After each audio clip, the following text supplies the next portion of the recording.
to this British Library food season event, Food in Service and in the Service of Food, generously sponsored by KitchenAid. My name is Polly Russell. I'm the Food Season's curator and founder, and I work very closely with the food writer Angela Clutton, who's the season's guest director. The season is in its 4th year, and as with years before, we've tried to put on as many eclectic and diverse events as possible to really showcase food in its breadth and to connect those to the British Library's collections. We still have 2 or 3 weeks to go of the season, and coming up just in the next couple of weeks, we've got the legend that is Jill Norman talking about her life in publishing and cooking with the chef Rosie Sykes.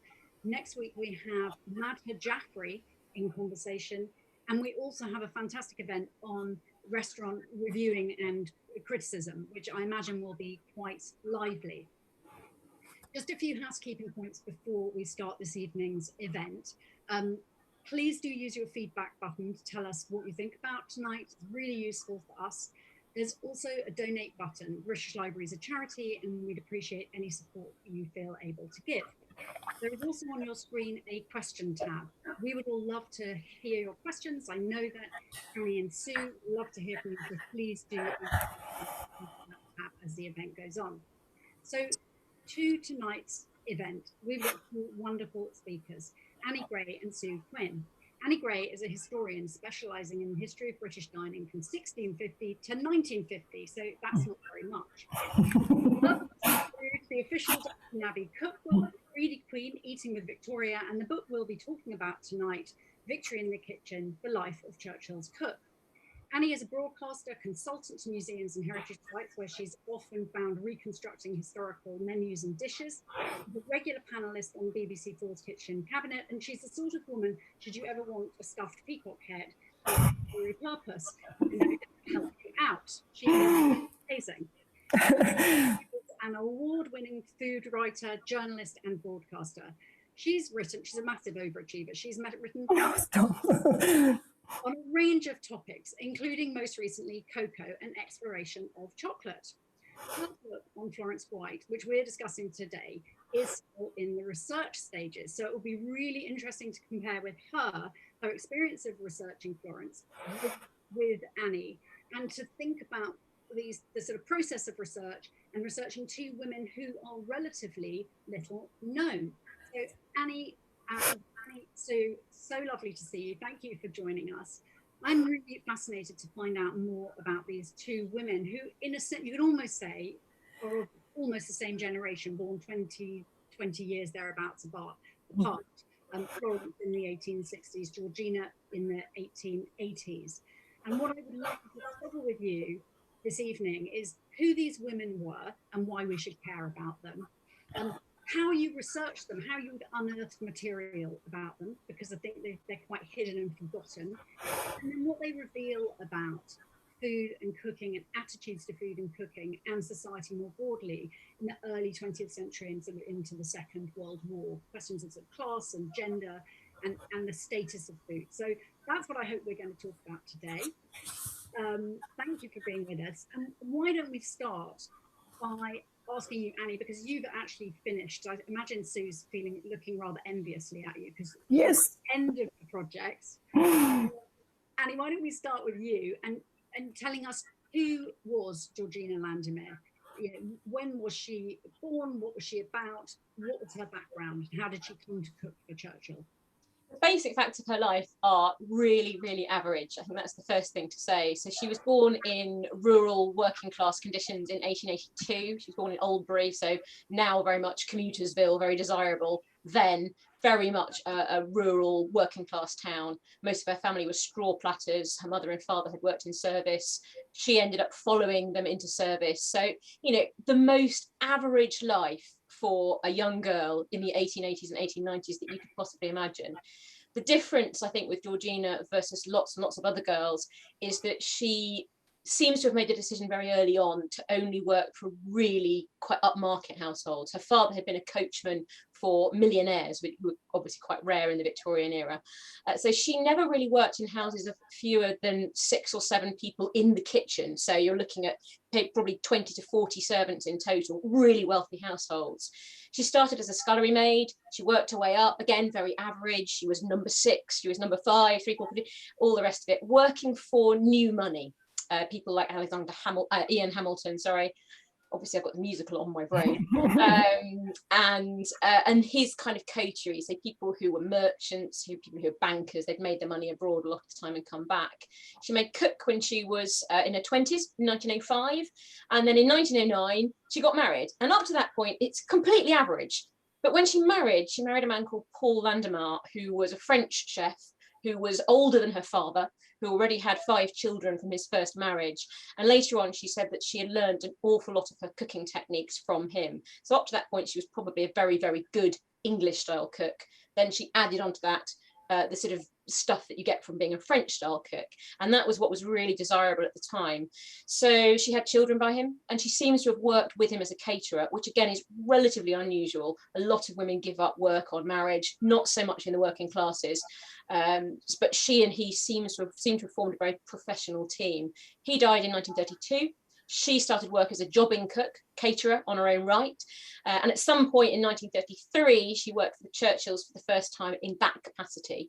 So she's not somebody who worked for the Churchills all the way through. They didn't have retainers in the way that you sort of think of with Downton Abbey and all that kind of rather hackneyed stuff. They were terrible employers. So they always took on very short-term staff and usually treated them absolutely abominably. But she seemed to have coped with them better than many others. So she worked for them on and off throughout the 30s. They couldn't really afford her. And then when war broke out in 1939, she was getting on a bit by this point. She was in her 50s, and she must have thought, okay, look, I've lived through a war. I know what's coming next. I need a stable employer, someone who's going to have a job for sure. That kind of means Lord Halifax or Winston Churchill at this juncture. I can cope with Churchill and nobody else can. So she offered her services, as Clementine Churchill put it later, to them. Clementine, Churchill's wife, accepted very enthusiastically because Georgina was very, very good at cookery. And Georgina ended up working for them right from 1940 all the way through to 1955. So she was their longest serving cook, starting in the war, really going all the way through rationing and retiring just before rationing ended. But she was also, while she was their longest serving cook, they were also her longest serving employers, if that makes sense. So the relationship between them was quite complex, quite interesting, and also ultimately not that long a phase of her life, because she then lived till 1978. She was in her 90s when she died, 96, and stayed in contact with them the rest of her life, but not cooking actively. So hers is in some ways incredibly average. And if it hadn't been Churchill she worked for, it would be screamingly average in some ways, except in other ways, partly because it was Churchill who she worked for, and partly because actually what she did was quite extraordinary when you think of her background and how hard she must have fought to do what she did. In some ways, her life is extraordinary. And I think for me, she represents a lot of our ancestors, a lot of the backgrounds that a lot of our grandmothers, grandparents, great-grandparents would have had. So she was a fascinating figure to write about, if, as I'm sure we'll go on to discuss, extremely challenging to write about as well. Well, we definitely will go on to hear about that. Thank you for that extraordinary summary. And I mean, there's so many things that strike me. And what really strikes me is just thinking of the changes that she will have lived through in terms of cooking. I mean, in terms of everything, in terms of, technology, inside the house, outside the house, attitudes to food and dining, radical change from the kind of end of that Victorian period and the kind of, sort of Escoffier, sort of high French style through the war and dealing with rationing. And so definitely want to explore with you that transformation, how her cooking transformed, but also how her cooking reflected the attitudes and aspirations of the Churchills and the people she cooked for. So, and we want to know how you researched it. So, a huge amount, but we want to now find out about Florence White, almost Georgina's contemporary. How do their lives compare and match? Who was Florence White, Sue?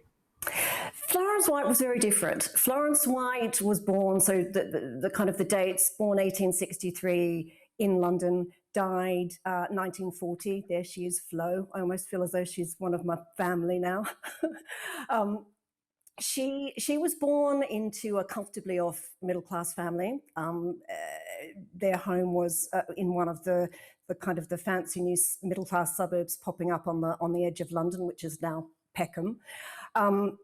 And for the first few years of her life, the family was very comfortably off. The family's financial fortunes dipped slightly, so she effectively became the family servant. And because she never married, and she didn't have financial contribution from her family, she spent her entire life trying to support herself, and that was a huge struggle, as it would be for a woman who she suffered ill health. She was blind in one eye, so it was a massive challenge for her to earn a living, and she did this all sorts of ways. She estimates she had, I don't know, 27 or 28 different jobs in her life. She worked in domestic service, she was a domestic cook, she was a house mistress at a girls' school, she was a shopkeeper at one point, but she was most successful as a journalist. Quite a pioneer, being a woman in a newsroom at one point. She was a publisher for a little while, and then she became a food writer and columnist for newspapers and magazines in England, and eventually wrote several books, and the one she's most famous for is called Good Things in England, and it's a classic. It's just such a joy of a book. It's a compendium of 853 recipes, which she collected by various means. They date from the 14th century to the 1930s. The book was published in 1932, so some of them come from just prior to publication. And she literally traveled around England collecting these recipes from anyone she could basically harass into giving them to her, dairymaids or vicars or ladies of the manor, whoever. She also asked the public for contributions. She had articles in newspapers and wrote letters to the Times saying, please send me your recipes. And as a result, she collected this fantastic, she tapped into this rich seam, she called it, of English food culture, which at that time nobody really appreciated. This was a time between the wars when everyone thought English food was bloody awful, and French cuisine was the measure by which culinary standards, were measured against. And so she was a real campaigner for people to recognize and appreciate that England had this magnificent food heritage and food culture that was worth clinging on to. And this book is really, really important because it records some recipes that had never been written down before, had been passed down through, word of mouth, or recorded in maybe family recipe manuscripts, but would never have seen the light of day. And of course, all the things that she talks about in that book, all those recipes which use local seasonal ingredients, with a particular emphasis on regional specialties, foraged ingredients, it all rings such a bell with what the British food revolution of the past 2 decades talks about and is beginning to appreciate. So she pioneered the British food revolution, I think, 100 years ago. Absolutely just wonderful to hear. Yeah. And a number of things strike me from that. First of all, I'm delighted that she was born in Peckham, and that Peckham is a fancy suburb, because I'm speaking to you from Peckham. Oh, wow. So that is rather thrilling. But more seriously, but thinking about these two women's lives, I'm really struck by, you have someone who comes from a working class background for whom cooking and service is a vocation. That is their whole life in one job. And then you have this kind of very different experience, the kind of middle class, down on their luck family, producing a woman, and what is available for a woman, what's available for a middle class woman to do. So in some senses, Georgina is actually more prepared, isn't she, to go into the world and be able to earn and support herself, compared to a sort of middle class woman like Florence White, who has to really kind of be ingenious and sort of move around 27 careers, as you say. So I mean, lots to pick up on there about the relative privilege and problems of being middle class versus working class women at that time. Really want to ask you so many things, including about her own relationship to cooking, if you have any insight into that, if you know about that. Did she cook? Did she love eating, etc.? I also just wanted to quickly make a note. The book Good Things, is it right that, Florence White isn't very well known, but she's quite well known amongst sort of the foederati, as they call them. She is. Oh, yeah.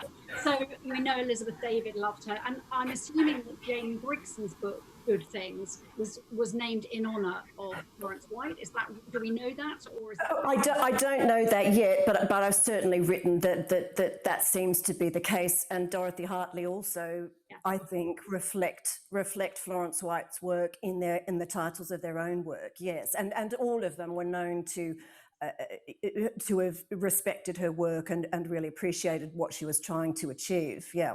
I always think of Florence as a bit kind of like the anti-Dorothy Hartley, in that Dorothy Hartley is renowned for taking a mile, shall we say. And I, as a food historian, I cannot use Dorothy Hartley as a source for anything apart from the 1930s. Whereas Florence White, I think one of the joys of her book, and I've got it behind me, is the fact that her prose is so sparse. She doesn't add commentary or start to spin stories. She tells it as it's been told to her, and actually it's a lovely book to work from that point of view. That's what I was going to say. You can, because a lot of the book is sourced from contributions from people who were cooking these recipes. She allows their voices to shine.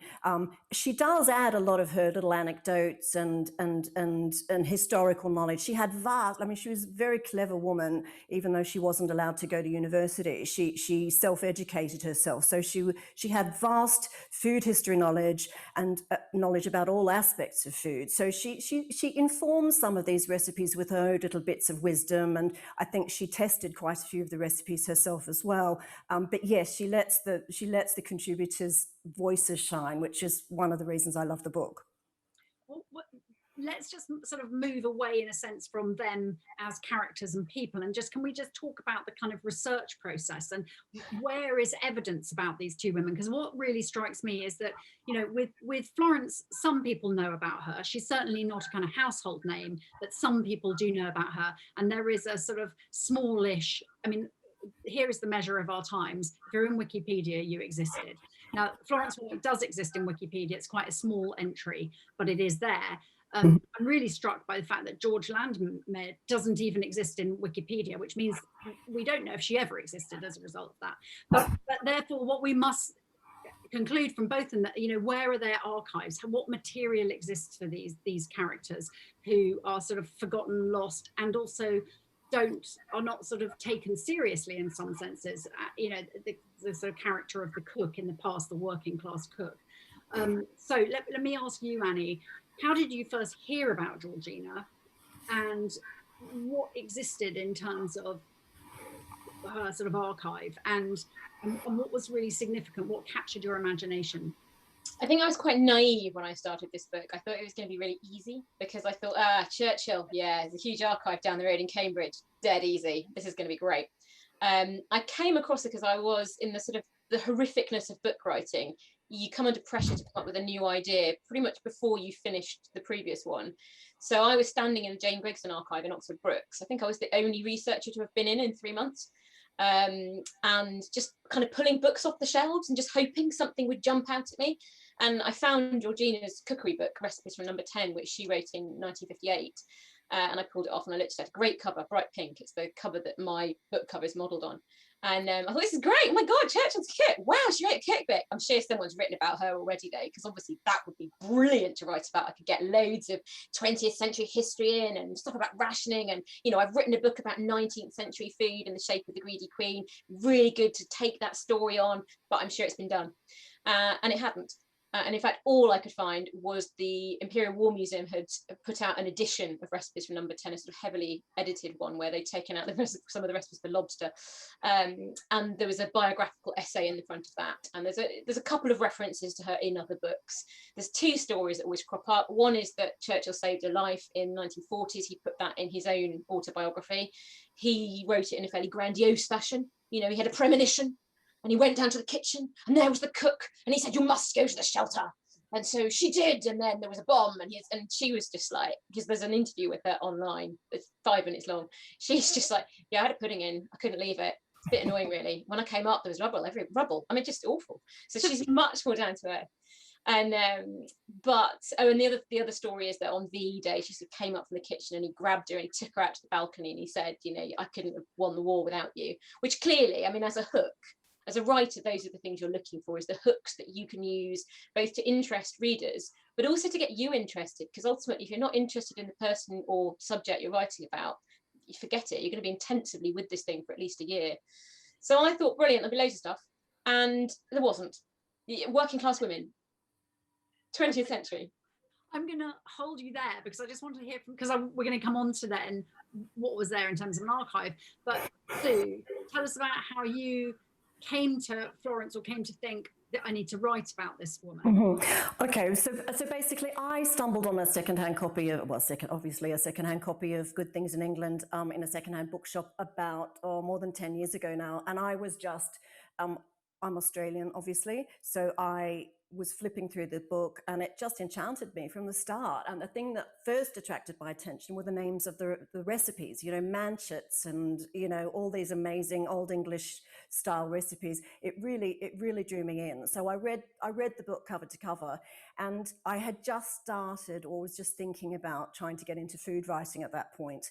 And perhaps for want of anything better to do, or features editors not responding to my emails, I fell down a rabbit hole of inquiry into her. I mean, back then there was a Wikipedia entry, but it was much smaller than it is now.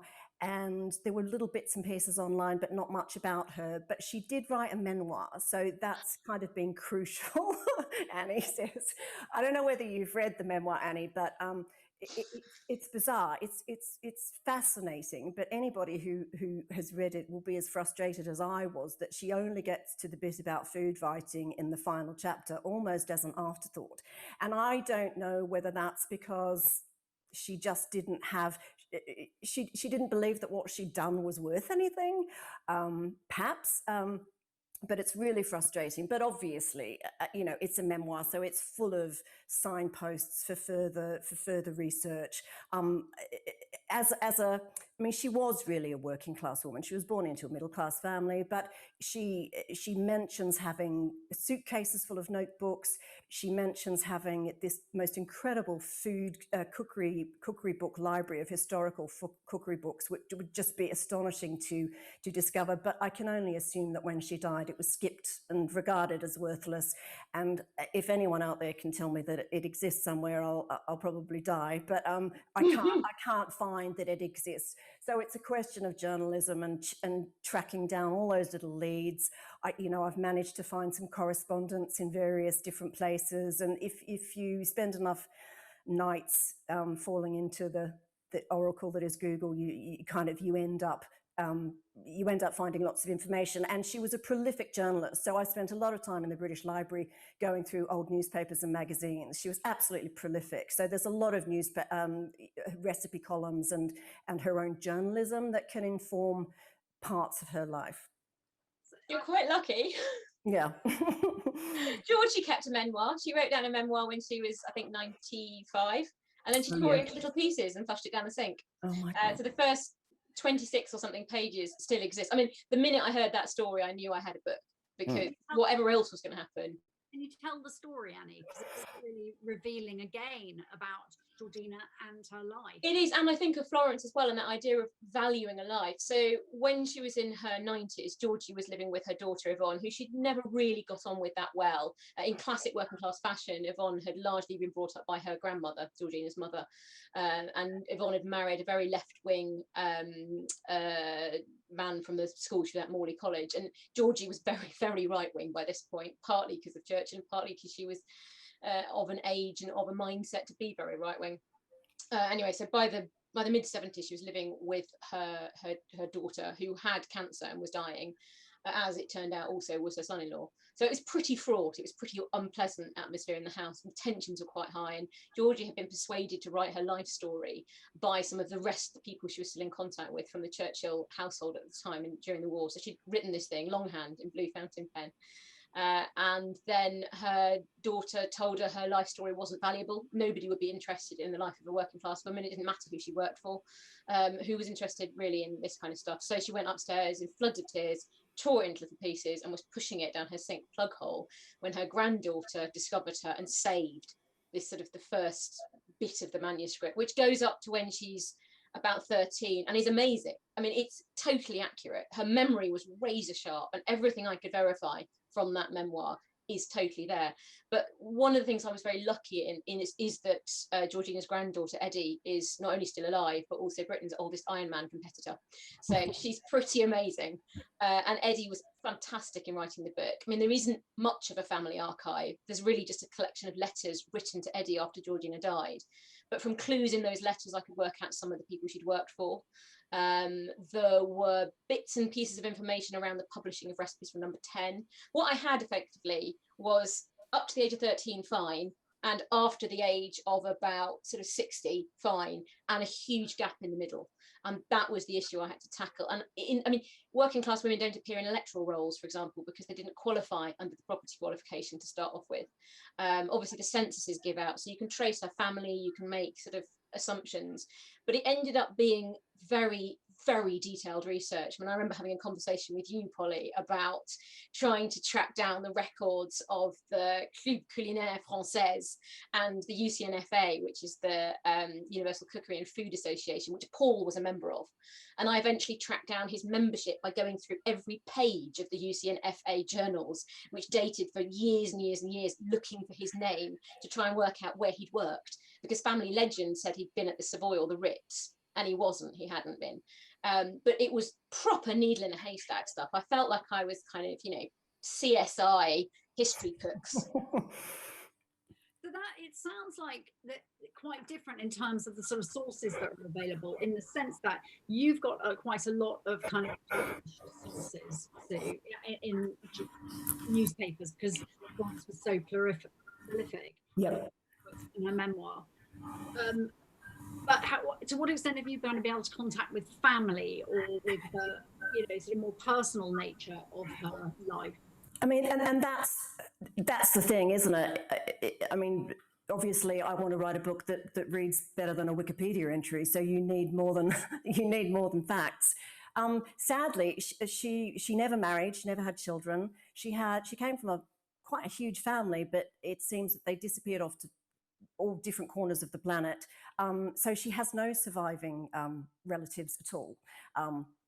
I've contacted third cousins in New Zealand, literally, just to see if they had any family history knowledge founded down, and no, unfortunately. So unless someone pops out of the woodwork, I'm going to have to kind of piece it together myself. But there's a sense of her in her writing, and she did a couple of newspaper interviews where little gems of information, like that she loved to cook in bare feet, which I think is just gorgeous. But dangerous. And dangerous, yes. But and also, you wouldn't think that when you look at that sort of rather sort of doughty photo of her looking rather sort of severe. You wouldn't imagine that she likes cooking barefoot. No, but then I've come to, I mean, it's hard not to layer your own interpretations, just kind of make up this fantasy character that's not based on anything, but putting little clues like that together with the fact that, I mean, I think her social status is really quite interesting, because she was born into a middle-class family, but she knew poverty herself. So she experienced she had to rely on her personality. I think she had a very strong character, because she was able to fraternize with quite important people, the great and the good. I think that was partly because she was interested in the arts and literature. She was very well read. One little snippet somewhere says that she had a wonderful laugh. So gradually you kind of, I'm trying to put together this picture of what I think was quite an interesting woman who half charmed her way through her career, but also actually worked doggedly hard. She must have. I've got lots of questions I'd like to ask about that, but I just want to, first of all, I want to remind the audience to ask questions. Do post questions. It would be great to hear from you.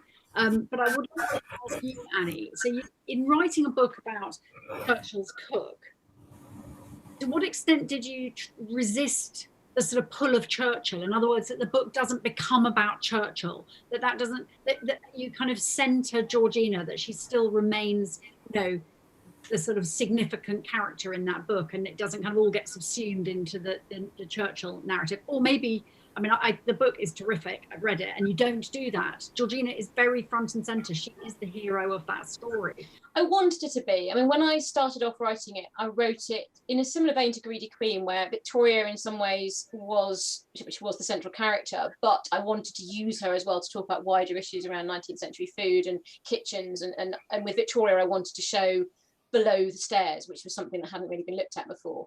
With Georgina, I wanted to use her as a way into 20th century food, because her life spans such a long period. You know, she started off cooking on coal, she ended up cooking on gas and electricity. She starts off where you're probably still making your own gelatin, and she ends up, you know, ready meals in a microwave. So her life spans a huge period of change, and because she's always cooking at the same level, which is really very wealthy people but new money, it's possible to tell a story of 20th century cuisine through her life. So that's where I started off. I'm no great admirer of Churchill. I mean, you know, his story has been told a lot of times. There are 1,000 biographies of him. The one thing I didn't want to do was to add to that. Nobody needs another biography of Churchill. And he is a problematic character. And there were lots of reasons not to go down that route, not least word count. But also because Georgina's story itself, I felt to be very, very important. And as I started writing about her, I became more and more kind of, it's not quite you fall in love with your characters, but I suppose as Sue says, you know, Flo feels like a part of her family. The more I researched Georgina, and the more difficult the research was, the more proud I felt of being able to write this life, to be able to tease out a full life story, and to be able to find Georgina's words and to give her a sense of personality in the book as well. I mean, it gets easier once she does go to work for Churchill. She appears in archives, and also there are her own words that are more and more prevalent as the 20th century goes on. But I wanted to be able to put her back. You know, there's a biography of Winston Churchill's party constituency chairman. There are so many books about the men, and it is, I'm afraid to say, a gendered issue. You know, there's so many books about men making war, doing politics in that era.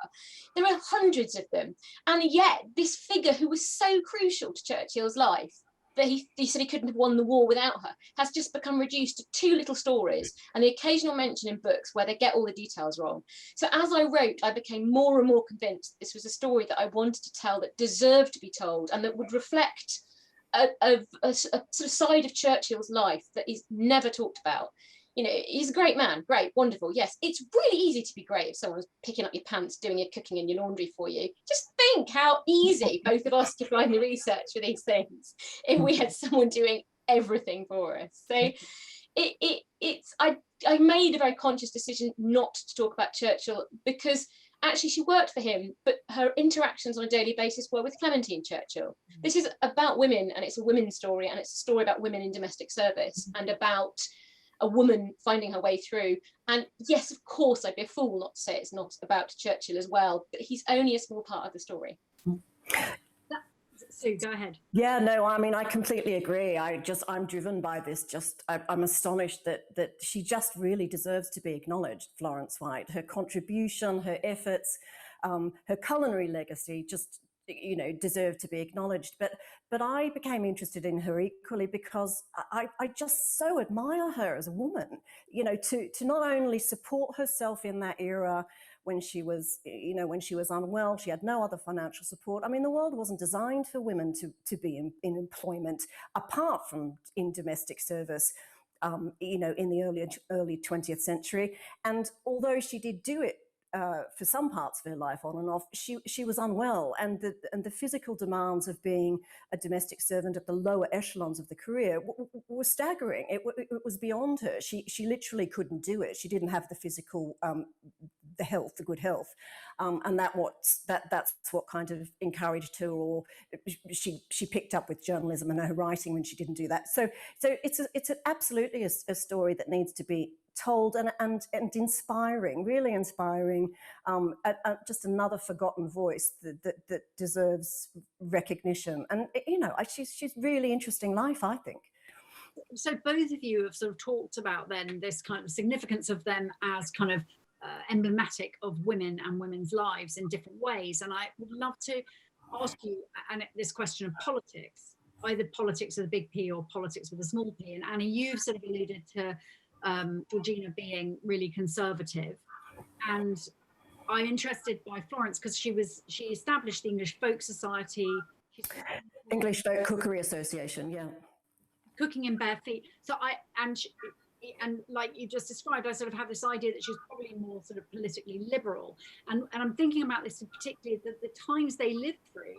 You know, this is a time of kind of campaigning for suffrage for women, women's roles radically changing within their lifetimes. Do you have any sense of them as political in relation to kind of? I mean, it's really interesting how Florence White views that, because she socialized and spent some time with kind of left-leaning liberal women, but she said that she wasn't a feminist. She makes that comment that she wasn't a feminist. She felt that I think she probably did feel that women's role was in the home, but in her defense of that, she consistently said that domestic work was not given enough recognition and respect for the skills involved. And she was very clear in her support of domestic service. She believed that it was a job well and truly suitable for intelligent, intellectual women, because when you stop to think about it, it was economy, it was nutrition, it was, you know, if you grew some of your food, it was botany and horticulture. There was no reason why domestic service or work in the home should not have the respect that she felt it deserved. So I don't know what she'd call herself these days. I think she was a very good flag bearer for women, but she didn't call herself a feminist. I think it's one of the dangers actually of this kind of area is that it's very easy to feel things in a modern way that are not true of the people that you're studying. So from a modern perspective, Georgina worked really hard all of her life. She made a real success of herself. And then, you know, it was really awful how she had to tear her memoir up, and isn't that terrible? But she had a life which was, I think, a very rich life. She certainly said at the end of her life that she'd had no regrets, and that she felt that she had given her all rightly. She always regarded her work with Churchill as her war work. That's how she would term it. And she said that by supporting people of his status and the others that she had cooked for, she felt she had genuinely given something of herself, but got that back. I mean, that may well be skewed by the fact that by the time she finished work for the Churchills, everyone called her Mrs. Marr and used to come down to the kitchen to say hello to her. So she'd got a real status within that household that sort of transcended class boundaries in that way. But her memoir, which obviously was written when she was quite elderly, is full of the kind of things that you'd associate with the Daily Mail today. You know, foreigners shouldn't be coming into the country, and there's too many cars on the roads, and no one can afford a house. And it's exactly the kind of the stereotypical grumbling that the Guardian hates. But it's not surprising. You know, my grandparents were like that. I suspect everybody's grandparents were like that, given their age and when they'd lived through. So I think it's very difficult from a modern perspective to reconcile the fact that actually many of her attitudes were those which personally I would find repugnant, but they are those of the time. And also it doesn't detract from the fact that she achieved many, many things within the boundaries of her time. And the food she was cooking was stupendous. I mean, she wrote a recipe book, she kept a manuscript recipe book, which has no voice in it whatsoever. It sort of does, in that you could tell that she spoke or wrote French phonetically, because she had misspellings all over the place, and that she had beautiful handwriting, not terrible spelling, but not amazing spelling and grammar. But it's really frustrating to have no voice. So you have to piece together these attitudes based on a lot of the stuff that comes out at the time about servants, and the fact that actually she never did sink into poverty. She's quite interesting comparing her to what Sue's saying about Florence, in that Georgina was working class, knew she'd have to work. There was no support network, obviously, until after the Second World War and the foundation of the welfare state. So if she mucked up, there wasn't anything. But she always did work very hard, whereas Florence was born into relative wealth and then had to fight very, very hard, but also had advantages of education. You know, Georgie wouldn't have been able to become a journalist if she'd been sick and unable to work. Too bad. you know, get out and do something. So it's different lives, but it shows how liminal class boundaries were, I think, in the 20s and 30s, and how easy it was to slip between them. Thank you so much. What I would love to do, before we turn to audience questions for the next few minutes, so do send in questions, audience. Can we talk about the food? Let's talk about what they were cooking and how representative of the time in which they were cooking. So you've alluded to Florence being really innovative and kind of having a very sort of modern idea about food and cookery for the times. And then with Georgina, I'm just fascinated because this kind of training in a kind of classical repertoire that presumably her husband was doing, high-end, wealthy household catering. What insights do we get, perhaps just starting with you, Annie, into the sort of actual food that she was cooking for the household? I think you get a real sense of change with Georgie. So she talks in her memoir about when she was a scullery maid, cleaning tiny little copper moulds and how proud she was of being able to get the dirt out, which from experience I can say is not easy and it wrecks your hands. So at that point in the Edwardian era, she would have been cooking those incredibly intricate, very stupid meals that now we look at and think, well, no wonder there was a war. You know, things like you'd make a tongue dish and you'd get a tongue and you boil it and then you'd pass it through a sieve and then you'd mould it with aspic and you'd dye it with cochineal and then you'd mould it into a tongue sheet. But it just went on for days. And as she went into the 30s, and then you see her manuscript cookery book and the changes within that, the food becomes both more cosmopolitan. So there's a lot of things like terrible composite American salads with prawns and mayonnaise and grapefruit pieces and just things you think, oh no, just love, no. But there's also this very strong strand of French cuisine. Escoffier was still alive in the 1930s and she regarded them as a bit of a hero. So the sort of pared down cuisine classique that's very, very good and very, very pan-European. And she doesn't really cook a lot of English food. The cakes, the French don't really do cakes. So there's some very good cake recipes in her book. And then obviously you get to the war, there's rationing kicks and all the rest of it. And even in the 50s, she's still cooking this pared down, very good. I mean, the recipes from Number 10 is an amazing book. Very, very good cuisine classique, where she uses exactly the right amount of exactly the right ingredients in exactly the same way, in the right way. She was so uber professional, you know, she would just put things together without thinking about it. But in many ways, she's cooking almost the antithesis of the stuff that Florence White, I suspect, was trying to promote. Because for Georgie, the idea of native English cuisine having a true value, well, it might have done, but it's not what her employees wanted. So why on earth would she bother with it? It's that kind of thing. So, I mean, so Florence was very much influenced. I mean, I'll premise this by saying I think she was much more invested in the food writing and the recipe writing than cooking, although she did work for periods as a domestic cook. But she was very much influenced by her, by some aunts who ran, well, in fact, there were quite a few innkeepers and cooks in her heritage. So she was very much influenced by three aunts who ran a pub in Hampshire and were pretty renowned throughout the area for their cookery skills. So I get the sense that the food she valued was simple, was the kind of food they cooked, which was simple, really high quality local ingredients. The aunts would have had their produce from local estates, you know, game birds and local, you know, fresh fruit and vegetables and all that kind of thing. So the best of everything, which didn't need much fussing with. So she did scorn the fact that English cookery was only famous for you know, roast beef and Yorkshire pudding and plum pudding. She hated people to think that that's all English cooking meant. She absolutely loved all the, you know, the vinegars made with ingredients foraged from hedgerows, for example, or just making the best use of the produce that was available, whether that's a simple apple pie from fallen fruit in your garden or blackberries that you pick on your way home from the hedges. That's the kind of food that got her interested. But I must say, though, isn't it? In that, you know, if you're actually working class, the idea of having something foraged from a hedgerow, good God, it's the food of poverty and necessity. So it's really interesting hearing you say that, because you've got to have leisure to go out and pick this stuff, or desperate desire and need.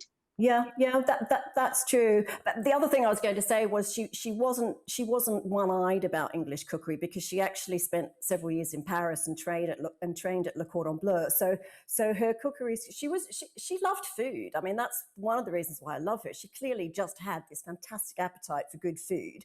She felt French cookery was fantastic. She spent several years in France enjoying the food and learning how to cook classic French cookery techniques in Paris, but she just felt that English cookery of the type I was just talking about was equally as good, you know. In terms of the kind of contemporaries for Florence White and for Georgina, there's a question here which I think is relevant here, which is, you know, for Florence, what were the significant domestic cookery books being published at the time? You know, not the kind of hotel escoffier kind of professional cookery books, but that ordinary women would have been cooking from. And how does her books compare to that? Well, Mrs. Beeton was certainly there on all the. She probably had, her family probably had a Mrs. Beeton on their bookshelf. I would imagine, but she refers to her very infrequently. So I don't get the feeling that she was anyone that she admired. She refers to lots of historical authorities on food, whose names I can't remember off the top of my head, but her reference was a much more historic food references rather than cookery books. She was interested in recipes that were being cooked there and then in kitchens and farmsteads around the country. That's what she wanted. She wanted the recipes that were alive and being cooked rather than being recipe books, because she said there's lots of museum style books, you know, filled with historic recipes. I want the stuff that's living.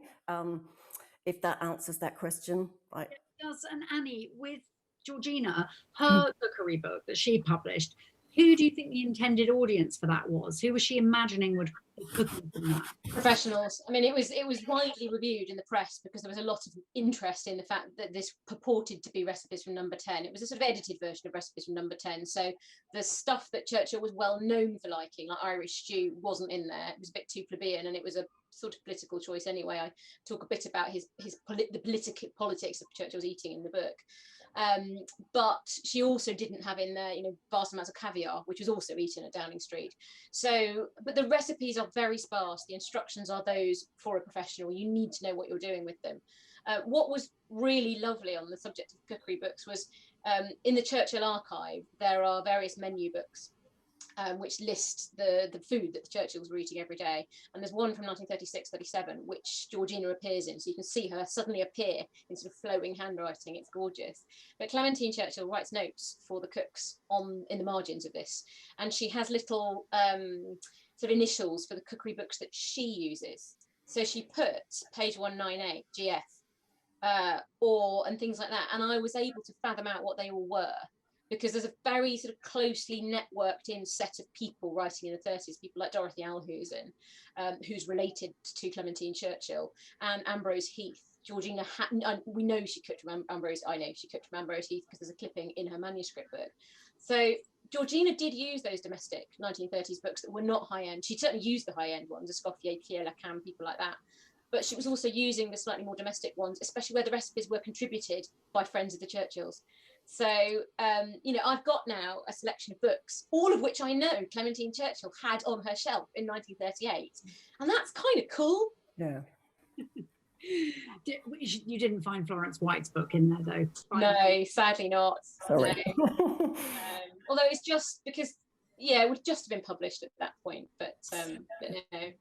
What was the reception to Florence's book? Do we know? Oh, yes. Oh, it was instantly hailed as a classic. In fact, I've got to work out the details of this, but it was published in May 1932, and a first edition second impression, which you might be able to help me answer what that actually means, which I've bought a copy of. It seems to me it was reprinted in order to include some of these rave reviews on the cover.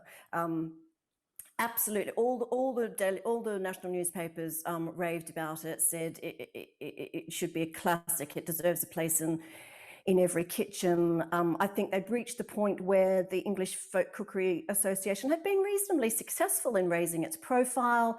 Florence had, well, the English Folk Cookery Association had almost hosted some dinners at Simpson's on the Strand to showcase some of these recipes. So Florence started to appear on the radio, doing broadcasts. So she was raising her profile. So I think by the time the book was published in 1932, I think she feels that some of her hard work was beginning to pay dividends. But then, of course, for various reasons, she got a bit forgotten after that little peak in popularity. But why? And then I'm going to go to audience questions. But do you have any insight into why she was forgotten? Why she hasn't been sort of celebrated like she probably should be? For loads of reasons. She actually collected so many recipes that she had enough for a second book, and that was due to be published in, I think, 1936 or 1938. And I think war was on the horizon, and possibly for that reason, that was scrapped. She published her memoir called A Fire in the Kitchen in 1938, and that didn't do anywhere near as well as they had hoped, because her profile, I think, was diminishing. I think a combination of the war was approaching, and people had other things on their mind. And then, of course, as time went on and Elizabeth David made us all turn our faces to Europe, to the Mediterranean, and tomatoes and olive oil and all that kind of thing, I think she slid from view, sadly. So, but I do feel that what what she was saying is now being recognised and appreciated afresh, or at least I hope so. Thank you so much. So I'm going to turn to some audience questions, and I'm also should remind the audience that you can find a link to Annie's and to Sue's book on the page that you've mentioned Georgina having to contend with rationing during and after the war. Was Churchill's subject to the same rationing as the rest of the population, and what sort of creativity did she have to use in recipes during this period? Well, the official answer is yes, absolutely. He had the same ration as everybody else in the entire country. And that is true. The way it worked, if you were in a household with lots of servants, is that everybody would pool their ration books. So Georgina had, I think, about 16 ration books, so she could work from all of those. So instead of having to, do 2 ounces of butter for every single person in the household, she would have 13 times 2 ounces of butter, and that would be used. So in practice, what happened was the butter would go to the Churchills and the margarine would end up being used for the servants. So she was feeding servants too. And then, like other people, the Churchills weren't just living on the ration. I mean, anyone in the war, they had the basic ration. That was the stuff that was guaranteed, but everybody supplemented it, whether they grew their own or they bartered with neighbours or they had gifts from friends in this country or abroad. So if you're Mrs. Jones, you might swap a rabbit for some eggs from Mrs. Smith down the road. The difference is that Churchill's being sent things like sides of venison from Balmoral from the king, and crates of oranges are coming in with the United States Air Force. So his version of getting around the ration is a bit more exotic, to the point that he had no idea what the ration was. He asked what it was once, and she brought him it on a tray. And he said, I mean, this is this infamous story that's usually not given to Georgina, it's usually given to a man, I should point out. But she was the one that brought him breakfast, so there's no reason whatsoever for it not to have been her. And she used to tell this in the old people's home after a few sherries, apparently. She brought him the ration, and he looked at it and said, "Oh, it's not bad for a day." And she said, "No, that's a week."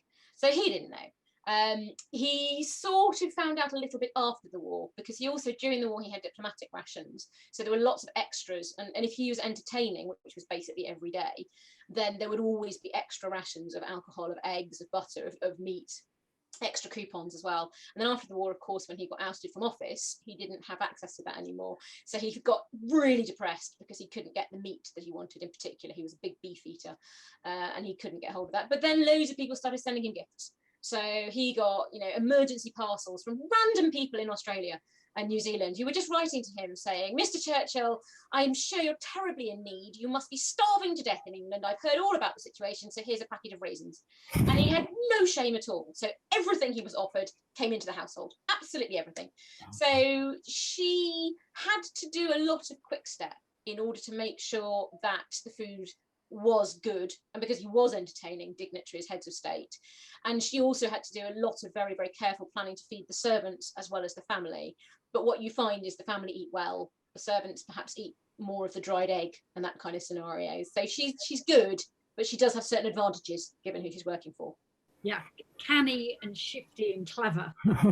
Yeah, there's a whole thing about Stilton that goes on, which was, it's one of the things when you're writing about women like Georgina is you have to a balance. It was very easy when I wrote Vicky to take the mick, basically, because she's quite an easy target, and you can gently poke fun. It was harder with Georgina until Churchill came on the scene, and he's brilliant poking fun at. So Stilton Gate, this whole thing about Stiltons was just, I sat in the archive shaking with laughter as I read the letters back and forth about Stilton Gate, and it was just absolutely brilliant.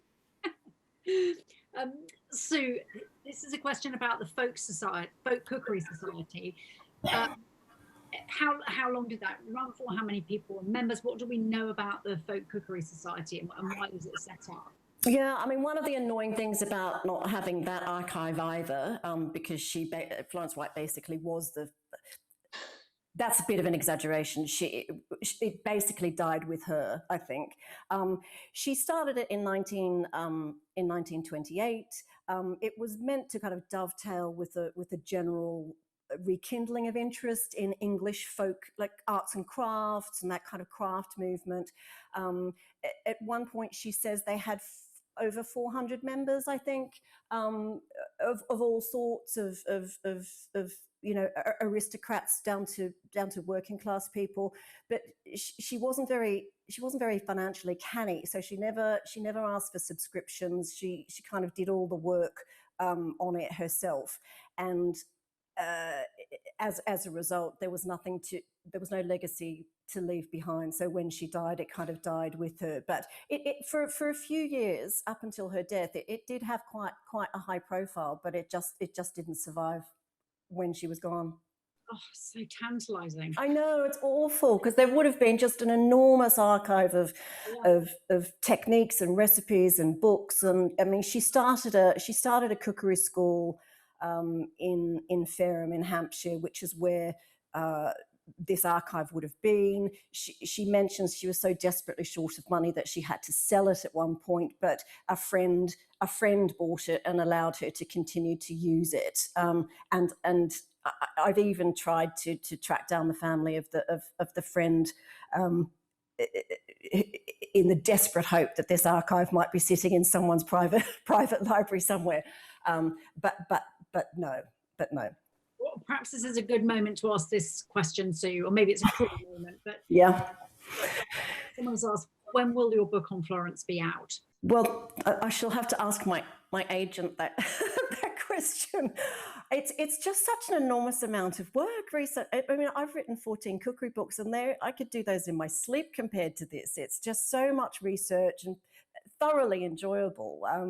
But so I actually have no idea. I'm up to chapter 3. Some chapters I don't know. I'll have to pick Annie's brain. Like she spent. You've got to be brutal. You've got to be brutal. What do you mean? Get it done. Just, give yourself, I don't know, 4 weeks per chapter. Just get it done. Yeah. The problem is her memoir is frustrating in more than one way, because she does mention that she spent 4 years in Paris at the turn of the century, which of course was an incredible time, the Belle Epoque, in Paris, where restaurants and food culture was amazing. She met Rodin. She moved in artistic and literary circles, but it's barely a reference in her memoir. So I don't speak French, so how do I I know vaguely where she lived and what have you. I can help you a bit with that. There's a really good organisation. This is probably kind of techie stuff that is not for this, but there's I'll talk to you afterwards about it. The reason I mention that is that there's a French element in your book, because I really loved writing that chapter on Paul, and it was actually easier to research than some of the other bits. Okay, I'm going to use my chair's prerogatives now, because we're going to do some very quick questions to get to them. What do you imagine Georgina and Florence would have thought of you both writing their stories? Very quickly, Annie. I have absolutely no idea. I hope she'd be both bewildered and flattered. And I hope she'd feel reading it that I'd done justice to her, because I really, really wanted to. I think Florence would be chuffed to bits that someone had finally recognised all the hard work that she did, because she slaved throughout her life. And this one is a nice question. It's wonderful that your subjects are centred on domestic cooking. Do you think the emphasis and prestige in public food coverage has shifted too much to the professional in the industry? Annie? Yes and no. I think that it's good to have a balance between both. I watch a lot of French TV, and I would say there the balance is far too far towards the professional, far too much. And it's because in France as well, cooking is very gendered. It means that essentially a lot of the cookery programs you watch, especially the professional ones, is just lots and lots of men with big sharp knives. In this country, I think it is a balancing act, and I think at the moment it's okay. Actually, I think there is a problem with high-end glossy recipe books being published, which are restaurant recipe books, which are unusable in the domestic kitchen and not home-eced well enough to be usable. I think that is a particular branch of cookery publishing which I'm not fond of, but I think we're doing well. Actually, I think we have recognized, we've done what Florence would have wanted us to do. We've recognized that British cuisine is fantastic and that our ingredients are fabulous. And I think, as ever, British cuisine has always been a magpie. It's always drawn from across the globe and drawn it all together, and what comes out the other end is brilliant. And I think we're doing that really well now, actually, and I think long may it continue. And actually, we really celebrate, in a sense, the domestic cook. And you think of Delia, Nigella, Nadia. These are domestic cooks. They're not professional cooks. I worry that all of those are women, though. I do worry that we still have a very gendered view, and that we think cook and we think woman and we think chef and we think man, and that's not fair and not reflective of the profession either. Absolutely. I am really reluctantly going to have to draw this to a close because we're slightly over time. Thank you so much, Annie and Sue, and thank you, Georgina and Florence, as well. Exactly. Fascinating lives. Thank you for your work on them and for sharing them, sharing all of that with us. Just a great sort of lens on that time and on those lives and on food and cookery. A real privilege to speak to you both. Thank you so much. And thank you also to the audience who've been watching tonight. Don't forget to look for Annie and Sue's books. Please also check out the British Library web pages for more information about the food season and wonderful events that are coming up. Thank you very much to KitchenAid for sponsoring the food season. We'll see you at another event.